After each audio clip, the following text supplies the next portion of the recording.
நான் இப்ப வீட்டுக்கு போயிட்டு ப்ரோ சத்தியமா எதுக்கோ வந்தோம் ப்ரோ, ஜெயிச்சு கொண்டாடலான்னு வந்தோம் ப்ரோ.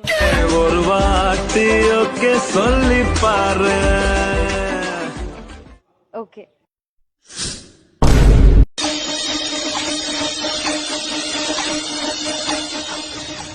என்னடி என்ன லவ் பண்ணிட்டு உன் போன் கான்டாக்ட்ல 17 பசங்க நம்பர் சேவ் பண்ணி வச்சிருக்க?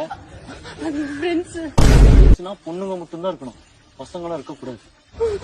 புழிஞ்சு புட்டியே உள்ளார ஓடி வந்து உறைஞ்சு புட்டியே கண்ணால.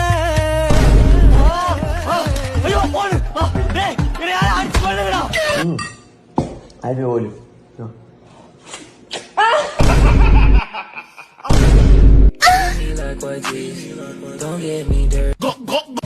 உனக்கு ஏதாவது லாஜ் தெரியுமா? தெரிஞ்சா தெரியும்னு சொல்லு, இல்லன்னா இல்லன்னு சொல்லு, இல்ல யாருக்கையாவது கேட்டாவது சொல்லு. சரி நானே கேட்டுக்கிறேன். லாஜ் அதுக்கு தான் வீடு இருக்கு, வீட்டுல நீ இதெல்லாம் வேணாம். உன்னால போய் நான் லாஜ் கூட்டு போக முடியுமா முடியாதா? முடியாதா? சரி நானே பாத்துக்கிறேன்.